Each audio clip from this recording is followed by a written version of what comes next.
어제 저녁 늦게 전라남도에서 어떤 목사님이 전화를 주셨어요. 혹시 원준상 선교사님이 한국에 계시냐고. 그래서 제가 알기로는 지금 브라질에 계십니다. 그랬더니 원준상 선교사님 사역에 대해서 자세히는 모르고 있는 것 같아요. 우리 영성원에 왔다 가신 걸 확인하고 전화를 주신 거예요. 왜 그렇습니까? 라고 물어보니까 자기 딸이 희한한 병이 가끔 나타나는데 몸이 갑자기 한 20kg가 불어나는 병이 생길 때가 있다는 얘기예요. 그런데 원준산 선교사님 그 유튜브를 보니까 한꺼번에 20몇 킬로가 쫙 빠진 걸 보고 전화를 저한테 주신 거예요. 야, 그러면서 우리 목사님하고 사모님하고 그 따님하고 청년인데 예쁘게 생긴 우리 여자 청년인데 예쁘게 생겼어요. 사진 찍은 걸 저한테 보내주셨어요. 그러면서 느끼는 게, 야, 딸에 대한 그 사랑, 딸을 편안하게 완전히 고침받고 싶은 그 열망에서, 그 소원에서 늦게라도 토요일날 전화를 주신 걸 확인을 했습니다. 우리 제목을 같이 합니다. 사랑의 확신. 사랑의 확신. 여기 보면 이 일에 대하여 우리가 무슨 말 하리요? 그런 말이 나와요. 이 일에 대하여는 앞에 1장에서 8장 전체 아니면 바로 위에 구원에 대하여 얘기를 나옵니다. 그러니까 하나님께서 우리에게 구원을 주시고 승리를 주시는 것은 그냥 우리가 이루어서 된 것이 아니고 하나님 우리를 부르시고 또 믿게 만드시고 모든 걸 합력하여 선을 이루신 하나님을 사랑하는 자 곧 그 뜻대로 부르심을 입은 자들에게는 모든 것이 합력하여 선을 이루시느니라. 그러니까 하나님이 나를 부르신 것을 우리가 다른 사람은 모르나 저 사람이 하나님을 사랑하는 걸 보면 알 수 있고, 하나님을 사랑하는 것은 내가 사랑하고 싶다고 사랑하는 게 아니라 하나님 나를 부르셔야, 사랑을 줘야만이 또 하나님을 사랑한 줄 믿습니다. 여기 오늘 보면 누가 대적하리요? 하나님이 만일 하나님 나를 위하시면, 그러니까 하나님이 전능자란 얘기고 창조자란 얘기고 모든 것을 통치하는 주대심, 주인대심, 통치자라는 얘기가 함축되어 있습니다. 하나님이 만일 우리를 위하시면 누가 우리를 대적하리요? 그래서 내주는 강한 성이요, 이런 찬송가를 지은 마르틴 루터는 자기 혼자 많은 그때 교황이 모든 나라의 왕보다도 더 큰 권력을 가졌는데 교황과 모든 세상 사람들이, 모든 또 성직자들이 자기를 손가락질하고 자기를 대적할 때에 이 찬송을 지은 배경이 있습니다. 다윗도 3장 10편 3장 1절 보면 주위를 쳐다보니까 어찌 그리 나한테는 대적이 많은지요 하면서 세상에 살아갈 때 사람이 나를 공격해온다든가 어떤 상황이 공격해오는 대적들이 많이 있음을 봅니다. 지금 코로나로 인해서 바이러스가 변형됐다고 얘기를 합니다. GHN 변형돼서 과거보다 2월달에 나타난 것보다 6배 이상이 지금 더 강력하게 확산되고 있다고 합니다. 그래서 이런 환경, 이런 전염병이 왔을 때 우리는 어떻게 대처를 해야 하는가? 마르틴 루터도 종교개혁을 1517년에 용감하게, 정말 의인은 믿음으로 말미암아 살리라, 혼자 독불장군으로 그렇게 강력한 믿음 하나 믿고 나섰는데 전 나라에 흑사병이 퍼지기 시작했어요. 그러다 보니까 이 흑사병에서 사람들이 죽어가고 치사율이 75%가 됐대요. 그래서 모든 사람들이 죽어가는 상황에서 이것을 어떻게 바라봐야 되는가?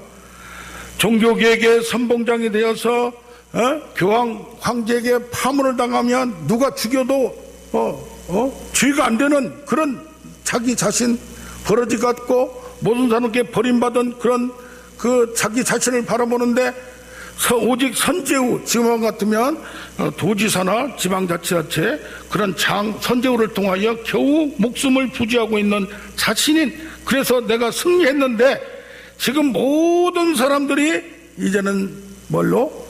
흑사병으로 다 죽어가는 이런 시점에 나는 어떻게 해야 되는가? 다 도망가라고 얘기를 했습니다. 그런데 이 마틴 루터는 그 명령을 거부했어요. 지금 이 상황에서 나는 이 전염병을 신앙의 시험으로 본다. 이 전염병은 주의하고 예방을 하고 수칙을 지키면서 의학적인 모든 것을 해야 되지만 성찬에 참여해야 되고, 그러려 보면 죽음도 불사해야 되는, 예배는 목숨보다 중요하다, 그런 마음을 가지는 나지만은 갈 사람은 지금 피할 사람은 떠나고, 또 여기는 내가 가지 못한 사람을 지켜야 되는 그런 마음을 가지고 하면서 누가 나를 대적하리요? 교황을 이기고 종교개혁을 승리한 이 마틴 루터도 전염병이 확산되는 그 앞에서는 무력한 나밖에 될 수 없고, 나도 언제 그 전염병에 걸려서 죽을지도 모르는 그때 상황에 이 마틴 루터가 선택한 것은 시편 46편을 보면 그런 위로의 시가 나옵니다. 이 위로의 시를 보면서 하나님은 나의 피난처가 되시고 위로의 하나님이 되신다. 여기 보면 자연적인 재앙을 통해서 바닷물이 솟아나고 뛰놀던지 그의 넘침으로 산이 흔들릴지라도 나는 두려워하지 아니라. 그러니까 자연이나 그런 전염병이나 이런 것이 나의 환난이 돼서 내가 도망갈 수 없을 때라도 하나님은 나의 피난처가 되시고 나의 도움이 위로가 되신다는 겁니다. 땅이 변하든지 산이 흔들려 바닷가운데 빠지든지 재앙을 통해서 나한테 다가오는 모든 것에 무너지지 아니하고 나아가는 마틴 루터를 봅니다. 이 전염병이 일어나여 모두 다 죽어가고 있고 도망가는 그 시점에 나는 내가 도망가는 사람을 손가락질하고 비판하는 게 아니라, 신앙이 없다고 비판하고 무시하는 게 아니라, 그러할지라도 여기에 남아있는 사람들 때문에, 또 예배를 드려야 되고 예배를 책임지는 나 때문에 갈 수 없다는 상황을 봅니다. 세상을 살아가면서 많은 환난이 우리는 있을 수가 있어요. 그래서 이 환난을 다 이런 환난 저런 환난, 아픈 것도 어떤 사람은 소화가 잘 안 된다고, 어제 만났는데 소화가 잘 안 돼서 힘들다고 자꾸, 나는 제 장단지를 보면서 어떻게 그렇게 튼튼하고 청량 같냐고 부러워하는 걸, 그러지 말라고. 나는 도리어 어떤 때는 심장이 좀 약한 것 같은 느낌을 준다고 얘기를 해요. 누구나 약한 점이 있다는 걸 얘기해 줬어요. 어떻게 보면 이스라엘 백성들, 특히 이사야서를 보면 구원의 하나님, 회복의 하나님, 소생의 하나님을 봅니다. 이 구원, 하나님이 구원한다는 얘기는 하나님 구원하여 주세요, 신원이라는 게 있어요. 하나님 지금 이 상황에서 죽을 수밖에 없고 구원해 줄 분 오직 하나님밖에 없습니다. 어찌하여 나를 구원하시 아니하시나이까? 숨어 계십니까? 어디 계시나이까? 하면서 하나님을 찾는 손길을 호소하는 백성들이 있습니다. 그러면서 하나님이 오시면서 어떤 사람들은 그들을 압제하고 있는 사람들, 나라들, 모든 대적들을 심판하고 그 속에 있는 애굽을 심판하고 바로를 심판하고 바로에게 재앙을 퍼뜨리면서 애굽 백성을 구원하는 하나님을 봅니다. 우리가 오늘 지금 앞에서 바라보는 미리 정하신 그들을 부르시고 부르신 그들을 의롭다 하시고 의롭다 하신 그들을 영원하게 하셔서 완전히 신앙에서 승리하고 천국을 누릴 수 있는 하나님이 우리 하나님인데, 그 하나님은 어떻게 우리에게 나타나시느냐? 이스라엘 백성들에게도 어떤 때는 이사야서를 쭉 전체를 보면 주전 734년에 아람 나라와 북이스라엘 나라가 유대 나라를 쳐들어왔어요. 그때 나라가 풍전등하고 완전히 무너지는 시기예요. 위기예요. 나라도 무너질 수 있고 나라도 흔들릴 수 있다는 얘기입니다. 그런가 하면 또 아수르 나라가 주전 701년에 그 세계 강국이 이 나라를 쳐들어 히스기야 왕 때 쳐들어옵니다. 지금 우리나라가 무너지고 있는 외국의 침략 때문에 무너지고 있는 이런 현실, 이 현실에서 우리를 구원하여 주세요, 이스라엘 민족을 구원하여 주세요라고 호소하는 이들의 신원을 봅니다. 그래서 이스라엘의 역사를 통하여 하나님이 섭리하신 하나님, 통치하신 하나님, 전 세계 열방 가운데 이스라엘 나라는 조그만 나라고 바람을 훅 불면 꺼져가는 나라고, 저쪽에서는 열강이 제국들이 아수르가 있다가 바벨론 있다가 페르시아가 있다가 이쪽에는 또 애굽이 있고, 그 틈바구니 속에서 어떻게 보면 우리나라 같이 중국이 있고 러시아가 있고 일본이 있고 미국이 있는 틈바구니 속에서 누가 강하게 침략하면 침략할 수 있는 그런 상황에서 어찌 될지 모르는 그런 상황을 이스라엘 민족의 그 운명을 바라봅니다. 이스라엘 나라가 그렇게 흔들릴 때에 그것을 극적으로 구원하신 하나님, 그들을 다 물리치시고 그들이 이들을 죽이려고 할 때에 그 나라가 무너지게 만드는 놀라운 역사를 한번 봅니다.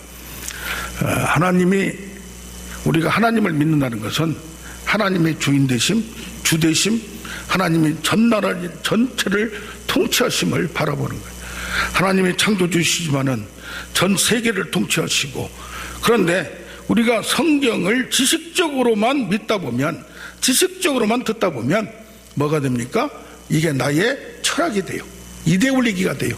나 혼자 생각으로만 믿는 거예요. 그러나 현실 속에서 어떤 문제가 생길 때, 나라의 문제가 생길 때, 개인적인 문제가 생길 때에 이것을 신앙과는 전혀 상관이 없는, 지금 코로나 사태로 생업이 위협당하고 있습니다. 지금 코로나 사태로 건강과 죽음이 위협당하고 있습니다. 지금 내가 코로나 사태로 위협당하지 않는다고 해서 장담할 수 없는 현실이에요. 지금 밖을 안 나가니까 가족들만 이렇게 옹기종기 있지만은 어떻게 보면 저 유럽이나 다른 나라 같이 9시만 되면, 미국도 그렇다고 그래요.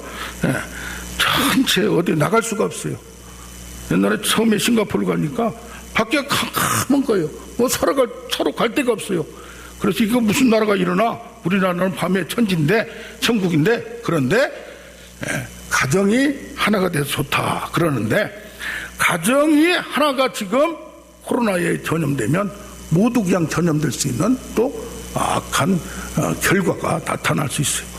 그래서 이런 것이 닥쳐올 때에 우리는 어떤 신앙으로 가져가야 되는가? 현실을 무조건 복을 주고 형통을 원하는 무속 신앙같이 믿으면 안 되지만, 또 지식적인 신앙으로 전혀 나와 상관없다고 생각하는 신앙도 잘못됐다고 볼 수가 있습니다. 우리는 믿음의 선한 싸움을 싸워야 됩니다. 지금 여기 보면 자연 환경을 통해서 다가오는 우리의 모든 대적들이 있습니다. 그러나 여기 시편 46편을 보면 또한 뭐가 있느냐? 인간 대적들을 통하여 저들이 이 나라를 쳐들어오고 이 나라를 무너뜨리라고 하는, 문나라가 떠들며 왕국이 흔들렸더니 그가 소리를 내며 땅이 녹아돌아오라는 말이 나옵니다. 그래서 세상을 살다 보면 자연적인 재앙도 있는가 하면 인간적인 재앙, 인간과의 관계 문제, 여러 가지 문제가 있습니다. 그래서 이 대적들을 전쟁에서 우리가 이길 수 있는 방법은 뭔가? 모든 걸 통치하시는 하나님을 바라보는 우리가 되어야 될 줄로 믿습니다. 하나님을 어떻게 정의하고 어떻게 믿느냐? 나의 하나님은 어떤 하나님인가? 또 세상은 어떤 세상인가? 세상을 너무 선하게만 보면 안 되고 또 악하게만 봐서도 안 됩니다. 성경에 나올 때는 어떤 때는 세상과 세상에 있는 것들을 사랑하지 말라. 그러나 세상을 사랑을 하고 또 얘기를 했어요. 우리는 어떤 인간들, 어떤 세상에 속한 모든 것에서 선과 악이 공존하고 있음을 봅니다. 또한 나 자신, 하나님을 믿는다고 하면서 세상에서는 선한 사람과 악한 사람이 있고 악한 상황이 있는데 나 자신을 바라볼 때 나는 어떻게 나아가고 있는가? 여기 보면 인간 재앙과 자연 재앙이 엄습해 들어오는데 46장 10편 46장 10편을 보면 너희는 가만히 있어 하나님 됨을 알지어다. 내가 여호와인 줄 알리라 하면서 어떤 상황에서도 흔들리지 않는 신앙을 가지려면 어떻게 해야 되는가? 여기 오늘 로마서에서 말한 대로 누가 나를 대적하리요? 누가 나를 고발하리요? 누가 나를 정죄하리요? 나를 대적할 수 있는 사람은 아무도 없다는 이 믿음을 가져야 되는데, 나를 쳐다보면 나도 잘못이 있고 법대로 처리를 한다면, 법대로 심판을 한다면 나도 문제가 있는 사람임을 고백하지 않을 수밖에 없어요. 그러면 누가 고발하리요? 누가 정죄하리요? 누가 심판하리요? 요즘 검찰과 법원 또 뭐 여러 가지 문제가 많이 어떻게 해석하느냐, 어떤 편에 들으냐, 이런 여러 가지 상황을 보면서 공정한 재판과 정말 정의로운 재판을 한다면 누구도 피해 나갈 수는 없는 상황에서 우리를 위하시는 하나님, 피난처가 되신 하나님, 도움이 되신 하나님, 어떤 방법으로? 희생제사란 방법을 통하여 그 책임을 누가 지느냐? 하나님 자신이 인간으로 내려오셔서 나를 대신하여 책임지는 하나님을 바라봅니다. 예수 그리스도를 바라봅니다. 세상을 바라보면서 나 자신이 내주는 강한 성이요, 나는 어떤 상황에서도 흔들리지 아니라는 고백을 하는 마르틴 루터와 같이 예배도 목숨도 모든 것이 전염병도 어디서 싸워서 이길 수 있는 신앙을 고백한다는 것이 쉽지가 않습니다. 이사야서를 쭉 이번 주에 이분이 설교한 것도 들어보고 저분이 설교한 것도 들어보고 또 중요한 것을 쭉 책도 보고 오면서 묵상을 한번 해봤어요. 회복의 하나님, 구원의 하나님이라고 말씀하시는데 왜 심판 먼저 얘기하고 왜 너희들 잘못됐다고? 너희들이 예배에 충성하지 못했다. 나중에는 어떻게 들어가냐? 너희들이 예배는 잘 보는데 생활이, 사회 정의가 잘못됐다. 이걸 막 추구한 1장에서 6장까지 쫙 보면 이스라엘의 유대인 나라의 잘못된 것에 대해서 막 지적하기 시작해요. 결국 6장에 가서야 이사야가 하나님을 만난 걸 봅니다. 소명을 받습니다. 왜 그러는가? 하나님은 나의 잘못을 그냥 넘어가는 하나님이 아니에요. 나의 잘못을 그냥 눈 감아주는 하나님이 아니에요. 그것을 일일이 기억하고 모든 것을 어린애와 같이 그냥 성인이 되어도 잘못된 걸 넘어가주면 바뀌지가 않아요. 변화되지가 않아요. 어떤 때는 끝까지 추궁하시고 이것에 대한 심판을 하신 하나님. 그래서 이스라엘 나라를 심판하고 아수르 나라를 통하여 바벨론 나라를 통하여 침략을 당하는 걸 정말 믿는 백성들이, 믿는 사람들이 쫓겨나가고 성전이 무너진 걸 왜 이렇게까지 해야 되는가? 이걸 보면서 많은 묵상을 했어요. 하나님은 우리를 완전히 바꾸기 위하여 그 죄의 대가를, 그 나의 잘못을 그들이 알지 못하고 또 인식하지 못하고 깊이 헤아리지 못하고 그냥 넘어가서 사회의 전통이나 관습이나 그 부모를 따라서 자기도 모르게 따라간 그런 습관 때문에 당할 수밖에 없고, 조상 때문에 당할 수밖에 없고, 주의 때문에 당할 수밖에 없는 것도 끝까지 추궁하신 걸 봅니다. 그래서 한쪽에서는 하나님 나를 구원해 주세요 하면서도 하나님은 우리의 일일이 잘못을 추궁하시고 지적하시고 고치시기를 원하시는 하나님. 그러면서 하나님이 책임을 지고 그 죄 값을 대신 지시고 우리를 변화시키는 줄로 믿습니다. 우리는 하나님이, 예수님이 나를 대신해서 모든 걸 복음적으로 모든 걸 대신해서 주셨기 때문에, 담당했기 때문에 나는 상관이 없다가 아니라 이 죄에 대한 그 결과 뼈저리게 예수님이 느낀 십자가의 고통을 내가 느끼지 않고서는 내가 잘못한 죄의 대가가, 그 결과가 얼마나 처절하고 얼마나 힘들고 얼마나 그 결과가 성별이 중요한지를 알 수 없음을 고백할 수밖에 없습니다. 그러면서 그렇게 잘못했음에 불구하고 누가 고발하리요? 누가 정죄하리요? 또한 누가 나를 대적하리요? 나도 잘못이 있는데도 불구하고 나를 깨닫게 하면서 하나님의 정의로운 정의와 공의를 깨닫게 하면서 나를 고쳐가신 하나님을 바라봅니다. 여기 8장에 그 다음에 보면은 누가 그 그리스도의 사랑에서 우리를 끊으리라 하는 말이 나옵니다. 35절 보면 누가 우리를 그리스도의 사랑에서 끊으리요? 환난이나 곤고나 박해나 기근이나 적시나 위험이나 칼이랴. 어제 저녁에 또 광주에서 어떤 청년이 카톡으로 문자가 딱 왔어요. 23살 된 청년인데, 남자 청년인데 갑자기 카톡이 와서 누군지 이걸 봤어요. 장문에 카톡이 왔어요. 잠을 자려고 하는데 자지 않고 머리가 쑤시면서 잠도 못 자면서 그냥 몸이 말라가는 것 같으면서, 그래서 어디서 유튜브를 보니까 금식에서 8일 동안 지금 금식 중이래요. 금식에서 병을 고쳤다는 간증을 듣고 혼자 코로나기 때문에 어디 가지도 못하고 혼자 지금 금식하고 있는 거예요.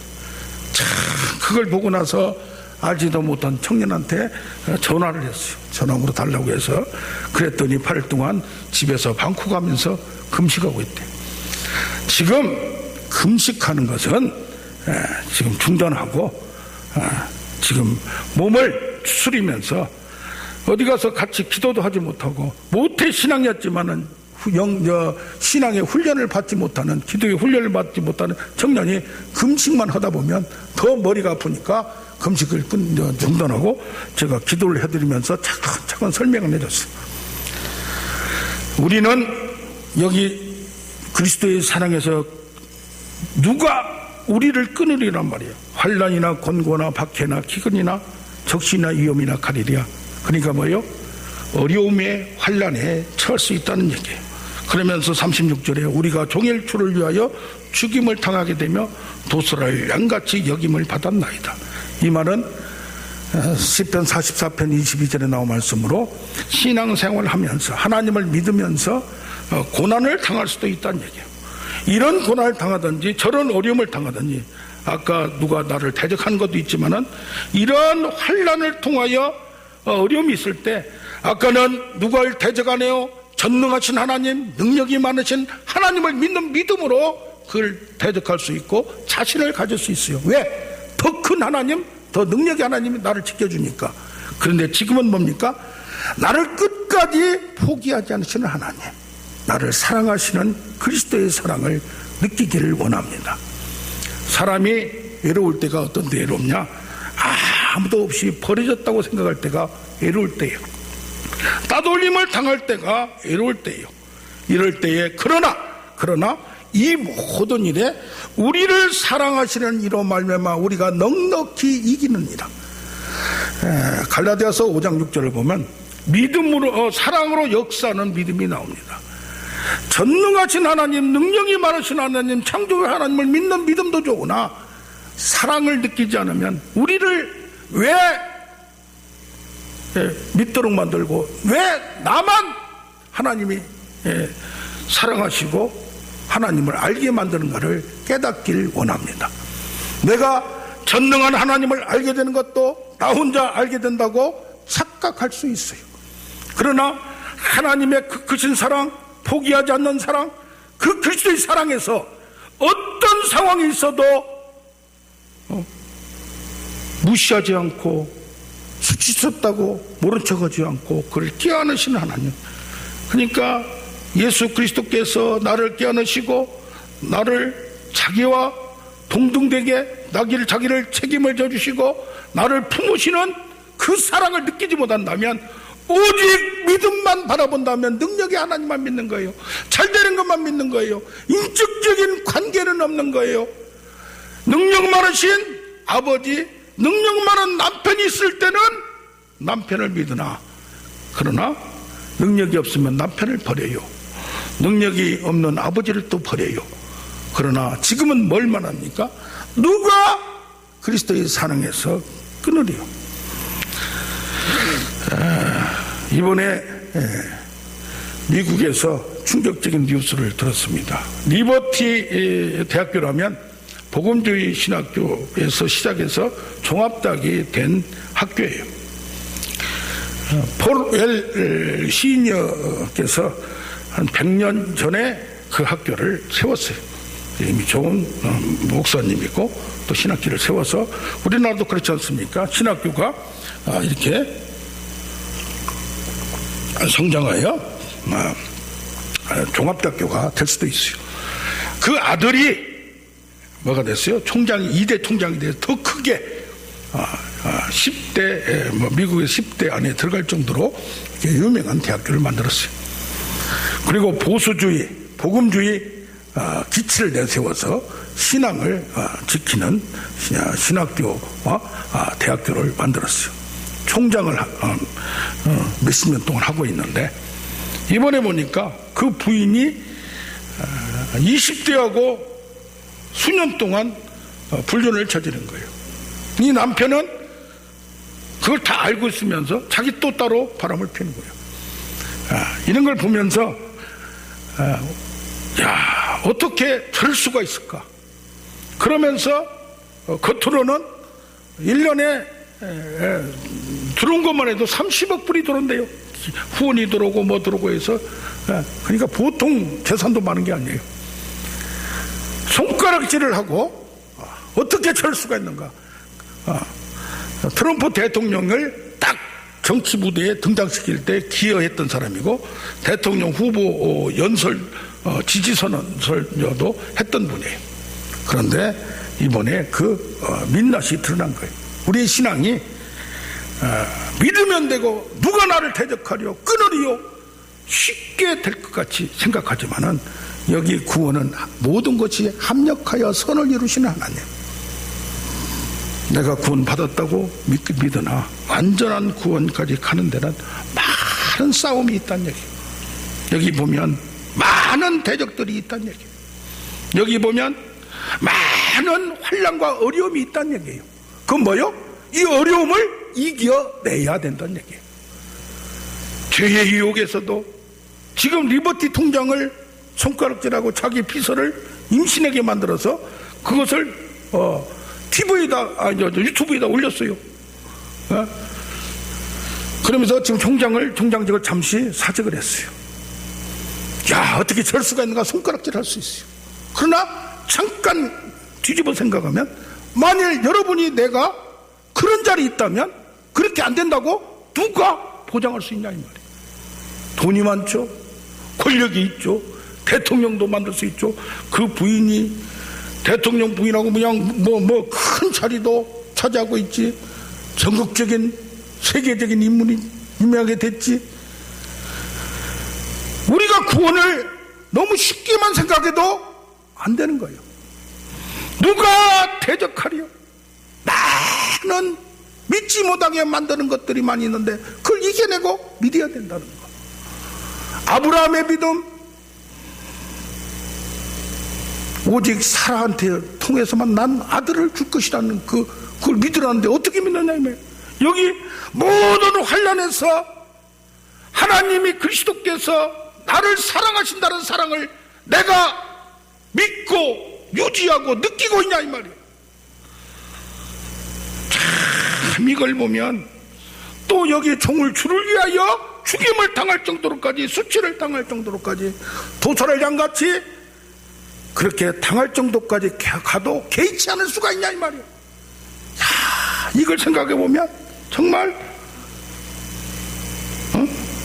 넉넉히 이긴다, 쉽게 이긴다, 복음은 쉽게 된다고 받아들이면 돼요. 그러나 그 안에 들어있는 자세한 걸 보면 정말 이것은 그냥 우리 인간 세계에서 알 수 없는 비밀이 보화가 들어있는 거예요. 할렐루야. 이건 인간의 머리로 깨달을 수가 없는 거예요.